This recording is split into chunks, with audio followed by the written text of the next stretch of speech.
Trešnje su oduvijek omiljeno kasno proljetno voće. Sad im je sezona na vrhuncu, a ovogodišnji plodovi preplavili su i dane trešanja u Erdutu. Urod je bio odličan jer je klima trešnjama išla na ruku. Ove godine su izuzetno bile dobre. Bila je kiša kad su trebale rast, a poslije nije bilo kiše pa nisu trunile i nisu popucale. Ove godine su jako lijepe trešnje. Trešnja nije drvo sklono bolestima. Ne, trešnja je jako zahvalna, nema uši, nema ništa i ne moraš ni špricat ni ništa i jako dobro uspijevaju ovdje kod nas. Vjerojatno da i Dunav tu utjecao na to. Od svega je još najteže nabrati plod, postoji li tu nekakva rješenja na brzinu? A ne postoji, ako hoćete prati s petljama da ono duže dura, onda se mora ručno, ne može se drugačije nikako. Veza između Erduta i trešanja je stoljetna i oduvijek vrlo tijesna. Erdut je poznat po trešnjama od davnina jer su uvijek u svakom vinogradu bilo par trešanja gdje su se mlade odmarale kad su kopale vinograd.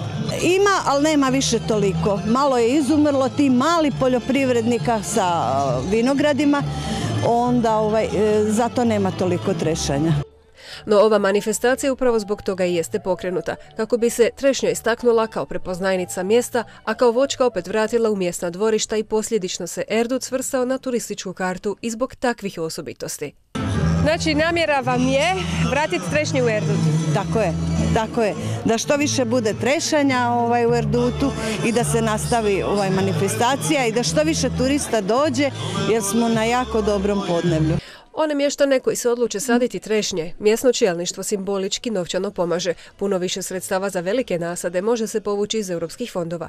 Dane trešanja, 8. po redu u Erdutu, otvorila je državna tajnica Ministarstva turizma. A to opet ipak ovisi o našim OPG-ovima koji imaju mogućnost kroz mjere ruralnog razvoja i agencije za plaćanje da prate i mogućnost da dobiju poticaj i bespovratna sredstva Europske unije i za sadnice. I na kraju krajeva, evo danas je otvorena i mjera 4 i sve druge mjere kojim oni mogu i mehanizaciju i sve ono što im treba aplicirati i ja se nadam da će biti zainteresirani iz naše općine i što više prijavitelja želim na mjeri 4. Na danima trešanja nije se slavilo samo stablo i svježe plodove, nego i ono što od njih može nastati. A tu je popis dug i naravno sladak. Ovo su naši proizvodi, sve domaći kolači. Članice udruge žena su to napravile od domaćih višanja. Ovo su različite vrste kolača. Evo, možemo vidjeti mafine, zatim štrudle, razne oblatne, polumjesece, dunavske valove i uglavnom smo za ovu prigodu trudili se napraviti kolače koji nisu sa puno fila da bi se mogli na ovoj temperaturi duže održati. I kompote također pravimo, uglavnom se prokuhaju sa šećerom i onda se stavljaju u teglice i to se onda onako, kako se kaže, prokuhava u šerpi da se one dumstaju pa da se na taj način konzerviraju bez konzervansa.